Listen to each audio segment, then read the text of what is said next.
Vamos a orar para iniciar. Señor, te damos gracias en esta mañana. Gracias por tu palabra. Gracias, Señor, por tu Espíritu Santo que es derramado, Señor, sobre nuestras vidas. Gracias porque tú eres quien nos da la sabiduría, el entendimiento.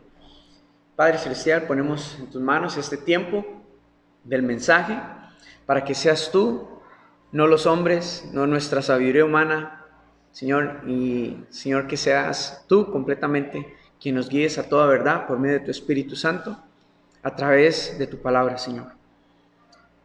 Llénanos con tu Espíritu Santo, por favor, y que tú seas exaltado y glorificado y que siempre estés en el trono, Señor. En el nombre de Cristo Jesús oramos. Amén y amén. Estamos estudiando la carta de 2 de Corintios. Estamos en el capítulo 3. 2 Corintios, capítulo 3. En este capítulo, Pablo está exponiendo los argumentos para defenderse de aquellos quienes estaban difamándolo y quienes estaban buscando desbancar su autoridad sobre la iglesia. Entonces, Pablo está defendiéndose no porque le preocupe su imagen, no porque le preocupe o porque se sienta resentido, sino porque es peligroso que las personas que están difamándolo también pongan en duda su predicación acerca del evangelio de salvación en la iglesia de Corinto. Y ahorita vamos a ver que no solamente fue algo que se centralizó en la iglesia de Corinto, sino en diferentes iglesias en las tierras gentiles. Entonces, Pablo está poniendo argumentos respecto al ministerio al que fue llamado. Porque es importante que la iglesia comprenda de que no fue autoimpuesto, no fue una idea, él no está enseñando acerca de su opinión, sino que se está limitando a enseñar acerca del evangelio de la gracia. Que la salvación viene a través de Jesucristo, de que la salvación no es por obras para que nadie se gloríe, sino que es por gracia, por medio de la fe en el Señor Jesucristo. Entonces, ¿cómo sabemos quiénes eran aquellas personas que estaban difamando a Pablo y buscando poner en duda su ministerio y lo que él estaba predicando? Vamos a ir a Hechos, capítulo 15.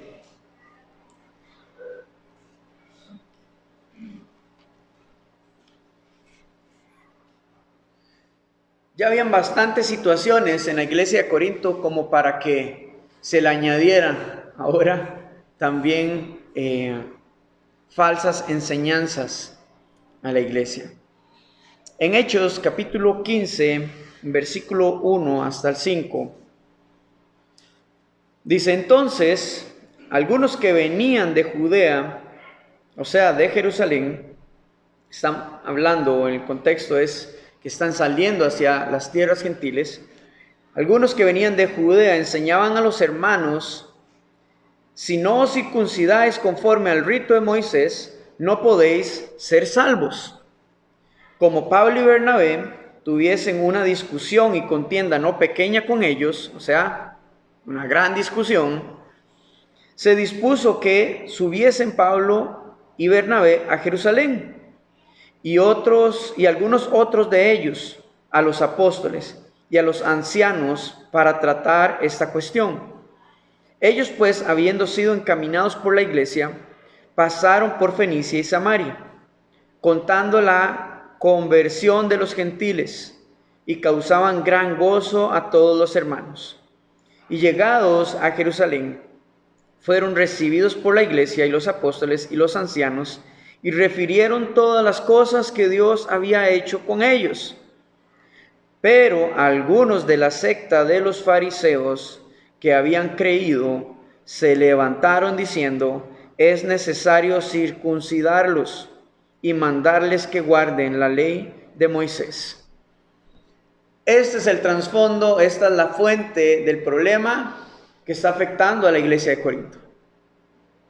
Porque habían personas de la secta de los fariseos. Recordemos un momento, los fariseos y en sí en general el pueblo judío pensaba o creía que los gentiles habían sido creados para la perdición, para una muerte eterna.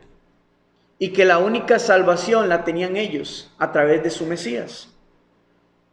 Entonces, por eso mismo los fariseos, que eran los intelectuales de la época, los más estudiosos de la ley, los que tenían mayor conocimiento, mayor preparación bíblica o del Antiguo Testamento, le están diciendo entonces a la iglesia en Jerusalén: no, el antiguo pacto tiene que estar primero por sobre el nuevo pacto de salvación a través de Jesús. O sea, ningún gentil puede acceder a la salvación a través de Jesús si primero no ha pasado por estos requisitos de la ley. ¿Cuáles eran? Bueno, la circuncisión, ese como primer punto, pero también otras actividades, otras festividades y otros rituales, como el que si comían carne del mercado del pueblo, o si era sacrificado a los ídolos, o si comían esto. Y Pablo, de hecho, trata este tema en 1 Corintios, respecto al alimento, diciéndoles que tienen la libertad de comprar y consumir el alimento que quieran, pero que por amor al hermano judío cristiano, se guardara estas cosas para su tiempo de intimidad, en su hogar, en su casa, para no afectar y no ser piedra de tropiezo para el hermano que viene de un trasfondo cultural. Entonces, al final, todo esto viene desde un trasfondo tradicionalista, legalista, religioso, cultural, que no interfiere en nada de que los gentiles puedan acceder a la salvación directamente a través de Jesucristo. Entonces, Pablo viene anunciando de cómo los gentiles están viniendo a los pies del Señor y están abrazando el Evangelio sin necesidad de las obras, sin necesidad de los rituales, sin la necesidad de toda una lista de requisitos para poder acceder y venir a la iglesia o a los pies de Cristo. Y un ejemplo muy claro: el ladrón crucificado a la par de Cristo Jesús, él por sus obras descartado completamente. Él no se bautizó. Y cuando le dijo al Señor: acuérdate de mí cuando estés en el paraíso, ¿qué le dijo el Señor? A partir de hoy, de cierto te digo que a partir de hoy estarás conmigo en el paraíso. O sea, cuando Él muera, directamente va a estar gozando en el paraíso con el Señor Jesucristo, en su presencia. Sin obras, sin bautismo, sin méritos, simplemente porque en ese segundo puso su fe en el Señor Jesucristo. Y eso es de lo que Pablo está predicando y está enseñando. Pero entonces vienen otras personas desde Jerusalén a enseñar una falsa enseñanza, haciendo una mezcla entre el antiguo pacto según la ley, haciendo una mezcla del antiguo pacto con el nuevo pacto en Jesucristo, anteponiendo de que primero tienen que cumplir los requisitos del judaísmo para poder acceder a la salvación. Entonces hay un conflicto inmenso entre los gentiles porque ellos no quieren circuncidarse. Ellos no quieren convertirse al judaísmo y entonces están en ese dilema de que, bueno, me convierto al judaísmo para entonces luego, no tiene sentido de que vaya por este atajo o por este otro, porque Jesucristo mismo dijo: yo soy el camino, la verdad y la vida. Nadie viene al Padre si no es por mí, y solamente a través de Él. Él no dijo que a través del judaísmo, a través de esta otra religión, a través de esta denominación, a través de esta iglesia, denominación, sino que a través de Él solamente. Entonces, es curioso porque vemos esta situación hace más de 2000 años atrás, pero el día de hoy sigue siendo la misma, el mismo problema. La división de cómo es la manera en la que podemos llegar a la salvación a Jesucristo. A través de esta manera, a través de esta religión, a través de esta denominación, a través de esta iglesia. Cuando en realidad, si nos sometemos solamente a lo que nos dice la Escritura, vemos que es a través de Jesucristo. Solamente. No por las obras. Entonces, viendo este trasfondo de las personas que estaban difamando a Pablo y su predicación, lo hacían con el propósito de promoverse a ellos mismos, de promover la secta de los fariseos, que ahora ya no están en el judaísmo solamente, sino que ahora han venido al cristianismo y entonces están trayendo su religiosidad para aplicarla en el cristianismo. Y esto nos habla de que aún siguen, de que no ha habido una verdadera transformación en sus vidas. Y muchas personas hoy, en la actualidad, vienen a la iglesia, pero esto no quiere decir de que aún tengan un corazón y una mentalidad como la de estos fariseos. De que necesitan hacer méritos para poder sentirse dignos de venir delante de Dios, cuando es solamente a través de Cristo y de su gracia y nada más. Entonces, Pablo se ha defendido de eso, diciéndoles a la iglesia que ellos mismos son la evidencia, el testimonio de que Jesucristo es suficiente para su transformación y su salvación. En el versículo 2 del capítulo 3, dice, en 2 Corintios 3, versículo 2, dice: nuestras cartas sois vosotros, escritas en nuestros corazones, conocidas y leídas por todos los hombres, siendo manifiesto que sois carta de Cristo expedida por nosotros, escrita no con tinta, sino con el Espíritu del Dios vivo, no en tablas de piedra, sino en tablas de carne del corazón.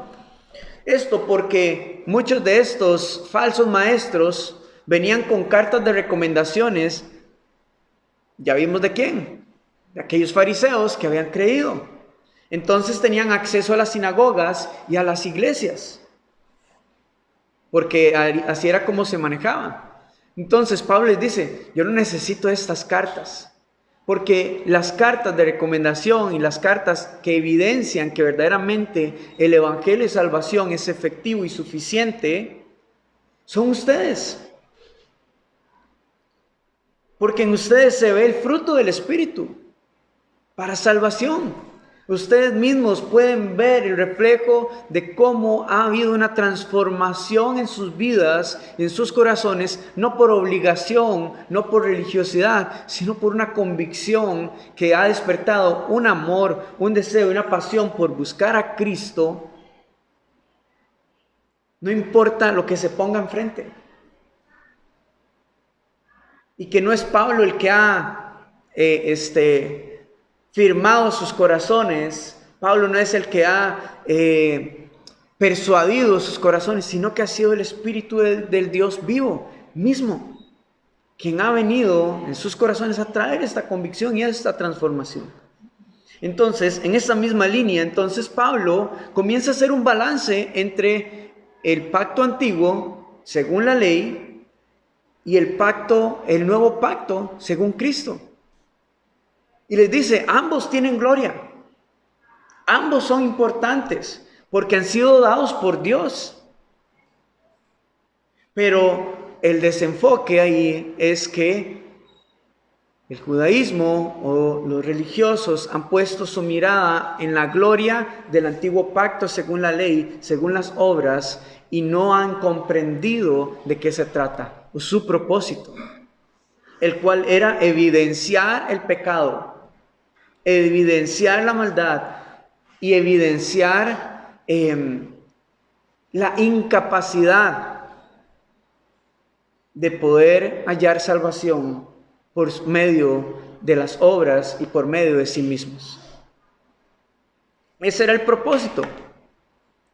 Dios dio la ley para que el pueblo pudiera ver el estándar de su santidad y para hacerles ver de que tenían necesidad de un Salvador, de que no podían salvarse a sí mismos. Y les dio toda la escritura de los profetas para que vieran que todo ello apuntaba hacia ese Salvador que necesitaban. Para que ahora en el nuevo pacto se cumpliera todas las promesas y todo lo que el Antiguo Testamento hablaba acerca del Mesías, del Salvador. Y ahora en el Nuevo Testamento entonces puedan encontrar las respuestas a todas sus preguntas, misterios y dudas respecto a cómo poder lograr ser salvos por gracia. Y todo se respondió en Cristo Jesús. No por las obras, sino por la fe en Él. Jesús no promovió las obras. Promovió la salvación por la fe. Porque el pacto, según la ley, lo que hace es que condena. Porque señala, si no cumples todos estos requisitos de mandamientos y exigencias, usted es indigno, usted no está apto para poder obtener salvación. Y es que ese es el problema. El pueblo de Israel siempre vivió pensando en que la salvación era a través del cumplimiento de cada uno de estos mandamientos. Y a lo largo de la historia ya no fueron solamente 10, sino que se convirtieron en 500 y más mandamientos que los hombres mismos comenzaron en sus propias interpretaciones a colocar, haciendo la carga aún más pesada y más imposible para todos para poder llegar a tener salvación. Pero entonces vino Jesús y les mostró la verdad de cómo debían de cumplir la ley, que era imposible para ellos, que solamente uno podría lograrlo, Él. Y que gracias a Él extendió su gloria, extendió su gracia a todos aquellos que no podían cumplir con la ley. Entonces, es este balance que Pablo hace. ¿Por qué? Porque hay fariseos que están enseñando de que el antiguo pacto es mejor y más glorioso que el nuevo pacto. Y están confundiendo a la iglesia. Entonces Pablo necesita defenderse para resguardar la salud espiritual de la iglesia. No para proteger su imagen, sino porque es necesario proteger la salud espiritual de la iglesia. Ahora, lastimosamente, esto no es un problema, como les decía, que sufría la iglesia de Corinto nada más, sino que otras iglesias en Asia Menor. Y que al día de hoy muchas iglesias también están lidiando con esta situación. Tal vez no directamente con los mandamientos y la ley judaica, pero sí con el legalismo religioso. Sí están sufriéndolo cuando llegamos a un lugar en donde nos dice, usted tiene que cumplir con esto, con esto y con esto. Y son estándares de hombres que bajo su propia interpretación han querido colocar una carga más pesada sobre la persona para poder llegar a tener salvación en Cristo Jesús. Y entonces, en lugar de libertad, se convierte en restricción o como cuando el pueblo, cuando el sumo sacerdote iba a entrar al lugar santísimo. Tenía que primero confesar todos sus pecados, ¿verdad? Poder sacrificar el cordero, ponerlo en sacrificio, etc. Luego lavarse en el lavacro, purificarse para poder ponerse las vestiduras, luego entrar al lugar santo, donde estaba la menorá, donde estaba la mesa de la proposición, levantar un incienso, también quemar ofrenda de incienso, para luego, por último, poder llegar a donde está el arca del pacto. Y muchas veces eso es lo que sucede en la iglesia actual. Me estoy hablando de manera general, con las diferentes denominaciones, movimientos, etc. Convierten la iglesia en un ritual tiene que cumplir con esos requisitos para poder finalmente optar para llegar a la presencia de Dios. Cuando el Señor mismo fue el que simplemente abrió el camino, rasgó el velo para que pudiésemos tener entrada directa a la comunión con el Padre. Entonces, es necesario que Pablo haga este balance para que la iglesia pueda comprender de que no tienen que escuchar, no tienen que prestar oído a lo que falsas enseñanzas y falsos maestros están queriendo manipular, usando el evangelio, usando la verdad, pero añadiéndole su propia verdad, su propia opinión, su propia perspectiva. Entonces, vamos ahora sí a continuar con la sección que vamos a estudiar hoy. Versículo 12 del capítulo 3 nos dice: así que, teniendo tal esperanza, usamos de mucha franqueza, y no como Moisés, que ponía un velo sobre su rostro, para que los hijos de Israel no fijaran la vista en el fin de aquello que había de ser abolido. Pero el entendimiento de ellos se embotó, porque hasta el día de hoy, cuando leen el antiguo pacto, les queda el mismo velo no descubierto, el cual por Cristo es quitado. Vamos a hacer una pausa ahí. Pablo inicia diciéndoles, después de todo este fundamento del balance entre el antiguo pacto y el nuevo pacto, de que la salvación en Jesucristo es por gracia, dice, así que teniendo tal esperanza, o sea, ¿de cuál esperanza está hablando? De la esperanza del nuevo pacto.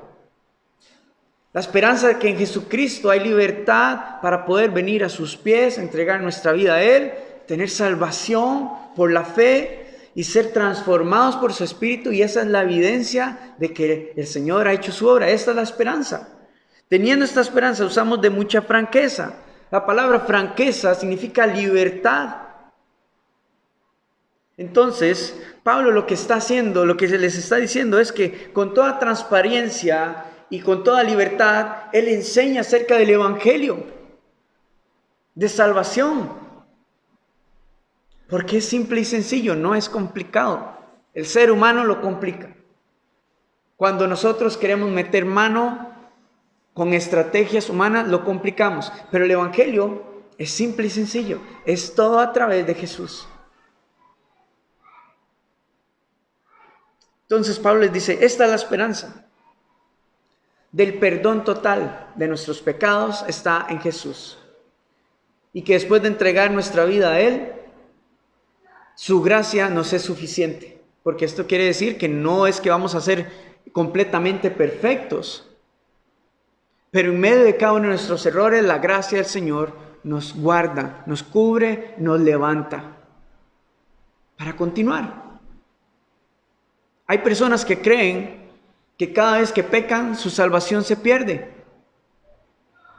Y entonces tienen que volver otra vez al principio de entregar su vida a Cristo para que el Señor los perdone, y viven en una pura condenación.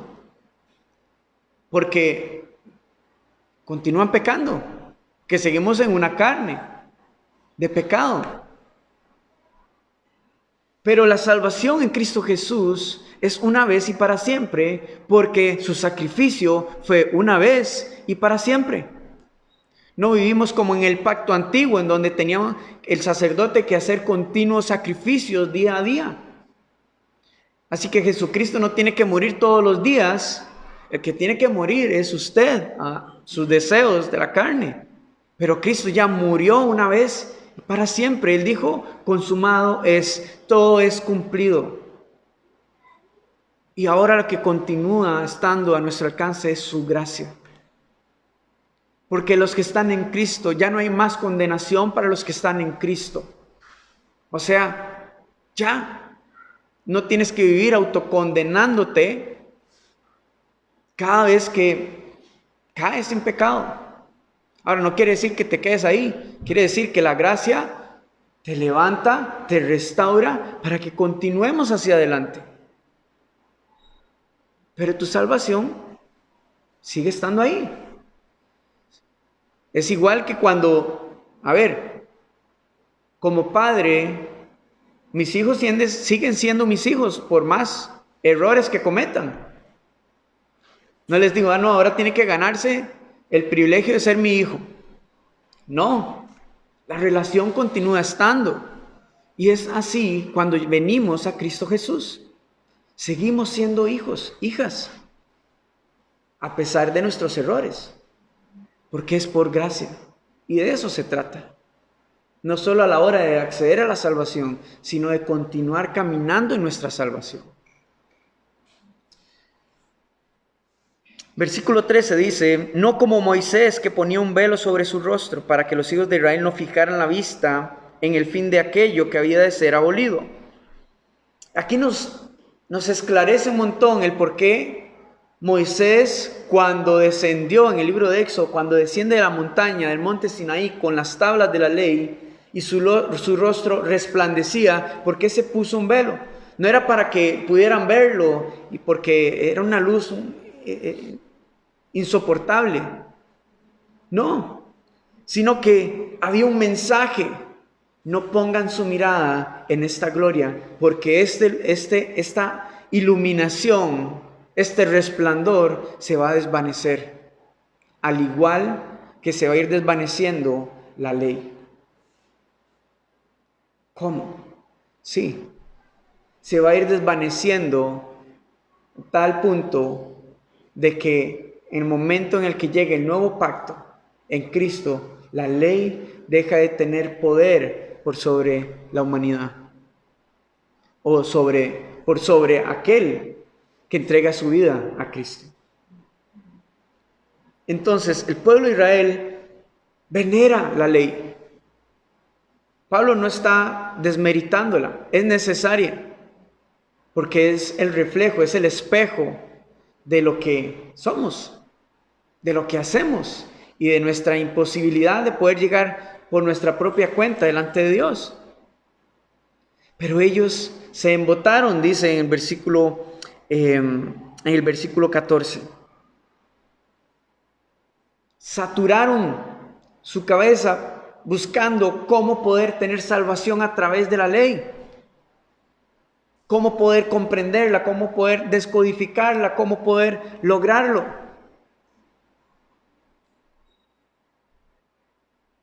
Y no entendieron el mensaje de Moisés, que no pusieran su mirada en esto, sino que esto simplemente era un anunciamiento para lo que venía más adelante, que esto iba a ser pasajero, que iba a perecer al igual que ese rostro brillante con el que Moisés descendió de la montaña. Asimismo, iba a desvanecerse poco a poco el poder de la ley por sobre la humanidad. Y el quien quitaría ese velo o quien iba a cortar con esa condenación iba a ser Cristo Jesús. Entonces, versículo 14 dice, pero el entendimiento de ellos se embotó, porque hasta el día de hoy, cuando leen el antiguo pacto, les queda el mismo velo no descubierto, o sea, siguen viéndolo a través del mismo filtro, solamente con los mismos anteojos de la condenación, de las obras, y que yo necesito hacer méritos para ganar la salvación. A través de eso es que lo siguen viendo, al igual que estos fariseos que vinieron al cristianismo y querían continuar sosteniendo sus tradiciones religiosas ahora en el nuevo pacto. Versículo 14 al final. Les queda el mismo velo no descubierto, el cual por Cristo es quitado. O sea, no por Pablo ni por los apóstoles, sino que Cristo mismo es el que quita este velo. No solamente de sus ojos, literalmente quitó el velo en el templo, lo rasgó. Versículo 15, y aún hasta el día de hoy, vuelve a repetir, cuando se lee a Moisés, el velo está puesto sobre el corazón de ellos, pero cuando se conviertan al Señor, el velo se quitará. Simple y sencillo. No dice que cuando hagan esto, cuando se conviertan al Señor, el velo se quitará. Y miren que repite hasta el día de hoy, y está hablando acerca de hace más de 2000 años, pero eso aplica para que hasta el día de hoy muchos continúan caminando con ese velo y no se han dado cuenta. El velo de la religiosidad, el velo del querer tener todo el conocimiento y el ser los más aptos y los más idóneos para el puesto. Intentan, y estamos hablando, porque Pablo le está hablando a la iglesia, porque hay personas dentro de la iglesia que quieren hacer los méritos para poder sentirse dignos y los más preparados, los más equipados y los más idóneos, para ahora sí, estoy listo para servirle al Señor. Cuando en realidad es Cristo quien quita ese velo y quien nos capacita y nos equipa con su palabra y con su espíritu. La preparación sí es necesaria, es buena, son herramientas. Pero usted no vio a los discípulos teniendo un seminario o a Pablo, Pablo mismo, es el testimonio de esto. Él era un fariseo y podía sacar pecho diciendo, este es mi currículum de vida. Fariseo, de los más influyentes, perseguía a la iglesia, defendiendo a capa y espada mi fe, mi creencia, pero solo Cristo pudo quitar el velo. Y así muchos caminan hoy por ese mundo, defendiendo su creencia, defendiendo su pensamiento. Es que Dios, usted lo ve de esa manera, pero yo tengo la manera en la que Dios y yo. Es un velo que está cubriendo su corazón y su entendimiento. Pero que cuando se encuentren con Cristo, al igual que Pablo lo hizo, Cristo quitará el velo y entonces conocerán abiertamente, verdaderamente al Señor Jesucristo, sin las barreras que los hombres ni que la religión pone para poder llegar a su presencia. Versículo 17 dice, porque el Señor es el Espíritu, y donde está el Espíritu del Señor, allí hay libertad. Qué hermosa frase, qué hermoso este versículo, porque nos habla de la deidad de Jesús, de la deidad del Espíritu de Dios, pero nos refiere también al Padre, porque es el Espíritu del Padre, y los tres son uno mismo. Por lo tanto, toda persona que se convierta al Señor y ponga su fe en el Señor y su vida sea transformada, el Espíritu Santo viene a morar en su vida. Pero no solamente el Espíritu Santo, viene a morar el Hijo, viene a morar el Padre, y por lo tanto, donde ellos están hay libertad. Ahora, muy importante, no la libertad carismática de los brincos, los saltos y el desorden dentro de la congregación. Porque hay personas que gritan y proclaman y bailan y etcétera, proclamando libertad, cuando realmente no están viviendo en libertad. Están viviendo aún en la esclavitud del pecado. Entonces no es de esa libertad que Pablo está hablando. Pablo está hablando de la libertad de la condenación del pecado, de la condenación de la ley, de la libertad de poder ahora venir confiadamente al trono de la gracia de Dios, de la libertad de poder servirle al Señor y poner a disposición nuestras vidas para que el Señor nos use conforme a su voluntad. Esa es la libertad, y cuando el Espíritu de Dios está en nosotros, allí verdaderamente hay libertad. Y no está hablando de un lugar físico, sino está hablando en cada una de nuestras vidas, en nuestro corazón. Porque si usted le lee esto a alguien que está en la cárcel, dice, pero ¿cómo hay libertad? Pero yo estoy aquí encerrado. Y usted no lo ve pegando gritos y saltos ahí en la celda. Porque la verdadera libertad está en nuestros corazones y en nuestro entendimiento cuando el velo es quitado y podemos ver entonces que realmente Jesucristo es el Hijo de Dios y el único por quien podemos tener salvación. Versículo 18. Por tanto, nosotros todos, mirando a cara descubierta, como en un espejo, la gloria del Señor, somos transformados de gloria en gloria en la misma imagen, como por el Espíritu del Señor. Sin Cristo, el Antiguo Testamento es indescifrable. Usted quita a Cristo, quita el Nuevo Testamento y se queda solamente con el Antiguo Testamento, es indescifrable. Al igual que si usted quita el Antiguo Testamento y se queda solo con el Nuevo Testamento, usted no va a entender, pero nada de lo que nos dice el Nuevo Testamento. Se va a quedar con lo literal que usted conoce conforme a su cultura y conforme al occidente. Pero por eso es que ambos necesitan estar fuertemente juntos, de la mano, porque la palabra de Dios se interpreta a sí misma. Para poder comprender el Nuevo Testamento necesitas del Antiguo Testamento, de la Escritura. Y para poder encontrar las respuestas a las preguntas del Antiguo Testamento necesitas ver la respuesta en Cristo Jesús en el Nuevo Testamento. Y es lo que los fariseos o lo que estos judaizantes religiosos no habían visto. Pero Pablo les dice entonces que hay libertad de esta situación cuando Cristo entra a sus vidas, pero también después de que usted vuelve su vida al Señor, dice, por tanto, nosotros todos mirando a cara descubierta, o sea, ya sin un velo, como en un espejo, la gloria del Señor. Ahora, los espejos de que Pablo está hablando no son los espejos que tenemos actualmente, en donde la imagen es más definida, más clara, y si usted pone cuidado, hay detalles que se pueden observar. La imagen que reflejaba un espejo en esta época era un poco tenue, no era exacta.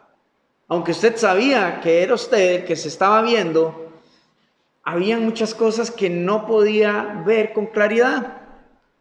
Entonces, lo que Pablo está transmitiendo acá es que ahora podemos ver en un espejo no completamente clara la gloria del Señor, pero sabemos hacia dónde el Señor nos está llevando. Y es a poder ver y contemplar un día el esplendor y la magnificencia de su gloria. Pero mientras llegue ese momento, dice, somos transformados de gloria en gloria. ¿Qué quiere decir esto? De que y es una invitación del Señor a venir a tener intimidad con Él. Porque cada vez que venimos a tener intimidad con el Señor, el Espíritu Santo comienza a transformar, a limar y a transformar áreas de nuestra vida, llevándonos a conocer un aspecto de su gloria y otro aspecto de su gloria. Y cuando pensaste que ya había llegado al final y ya conocías al Señor, te das cuenta que cuando vienes a Él, a su presencia, conoces aún más otro aspecto de su gloria, y entonces nos lleva de gloria en gloria. Mientras que al mismo tiempo somos transformados y pulidos para que llegue el momento en donde seamos el reflejo de su imagen y semejanza. En Filipenses Pablo le escribe, fiel es aquel que comenzó la buena obra en cada uno de ustedes, el cual la terminará, la perfeccionará hasta el día de nuestro Señor Jesucristo. Es de esa transformación de manera progresiva y continua. Y nuestra única parte es disponer nuestra vida, nuestro tiempo, para venir y tener relación íntima, continua con nuestro Señor Jesucristo. Porque ahí es donde Él trabaja y transforma áreas de nuestra vida. Entonces, si hoy usted siente que ha estado caminando con un velo en su corazón, un velo de religiosidad, de intelecto, un velo de insuficiencia para venir delante de Dios, hoy es un buen día para pedir al Señor que quite ese velo de nuestro corazón, de nuestro entendimiento, y poder dejar de que Él traiga libertad verdadera a nuestra vida, a nuestros corazones, para entonces caminar hacia Él sin ningún obstáculo, a cara descubierta, y poder permitirle que Él sea quien transforme nuestra vida conforme a su voluntad, conforme a su espíritu, y podamos caminar en libertad nuestra salvación. Hoy es un buen día y vamos a orar por eso. Amén. Padre, te damos toda la honra y la gloria a ti. Gracias por tu palabra. Gracias porque a través de tu Hijo Jesucristo podemos tener salvación y vida eterna. Señor, en esta mañana venimos delante de ti para pedirte que por favor tú seas quien quites el velo que obstaculiza nuestro entendimiento, para poder ver con claridad de que solamente por medio de la fe podemos tener acceso a la salvación en nuestro Señor Jesucristo, que no es por obras, que no es por religión, que no es por mandamientos humanos ni estructuras de hombres, sino que solamente es a través de nuestra fe en Jesucristo que podemos tener salvación y vida eterna. Y que es a través de venir a tu presencia que podemos ser transformados e ir descubriendo gloria tras gloria tras gloria de nuestro Señor Jesucristo. Por favor, quita el velo de nuestras vidas, de nuestros corazones en esta mañana. Trae claridad. Por favor, danos respuestas a las preguntas respecto a nuestra salvación, Señor. Trae, Señor, por favor, claridad respecto a las dudas que la religión, la religiosidad y el legalismo han plantado en nuestra vida respecto a nuestra relación contigo, respecto a la salvación. Trae claridad por medio de tu Espíritu Santo y de tu palabra, Señor. No por el convencimiento del pastor, sino por tu verdad, de tu palabra y tu Espíritu, Señor. Pedimos esto con todo nuestro corazón. Trae libertad a los corazones. Y aquellos que no han entregado su vida a Cristo, Señor, yo te pido que traigas convicción a sus corazones para que puedan entregar y rendir su vida al Señor completamente. Y que ellos mismos vean y experimenten la transformación que solamente a través del Señor puede haber para salvación. Te damos toda la honra y la gloria en esta mañana. Y rogamos por la llenura de tu Espíritu Santo sobre cada uno de nosotros. En el nombre poderoso de nuestro Señor Jesucristo, oramos. Amén y amén.